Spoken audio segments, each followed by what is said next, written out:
finding freedom through saying no and yes. Welcome back to the Empowerment 888 channel. Today, we're diving into something that everyone struggles with at some point in their lives, knowing when to say yes and when to say no. It might sound simple, but these two words have the power to shape your future, control your time, and even influence your relationships. So let's break down the art of saying yes and no at the right time and learn how it can lead to a more balanced, successful life. Part 1. Why we struggle to say no. Let's start with why we often find it hard to say no. Many of us feel obligated to say yes to everything, whether it's at work, with family, or social commitments. There's this fear of missing out, disappointing others, or even the anxiety of looking like we're not capable of handling everything. But here's the truth.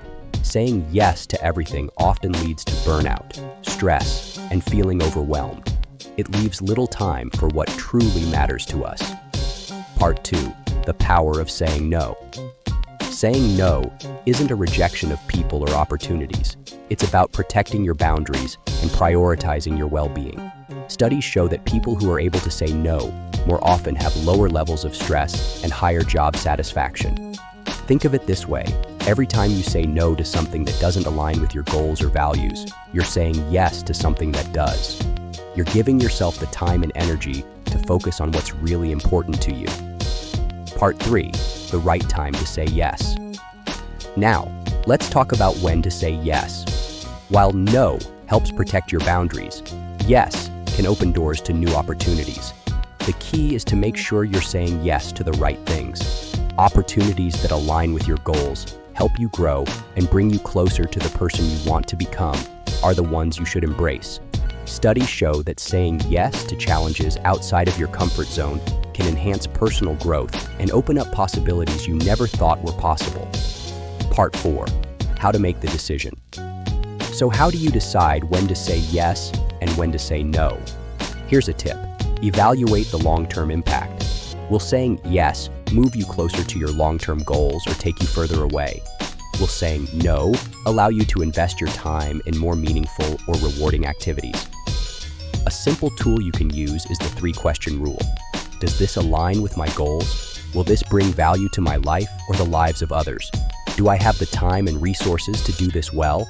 If the answer is no to any of these, it's a sign that maybe this isn't the right time for you.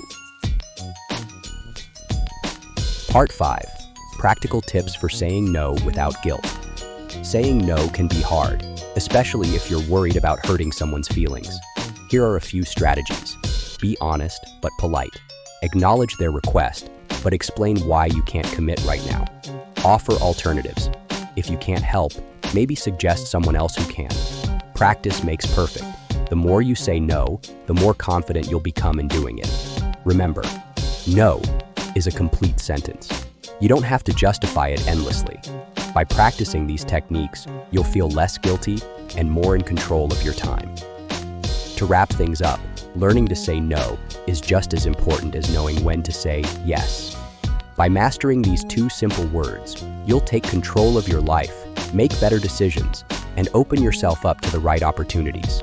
So next time you're faced with a decision, take a moment to think about what you're really saying yes or no to, and choose wisely. Thanks for watching, and if you found this video helpful, don't forget to like, subscribe, and share with someone who could use a little balance in their life.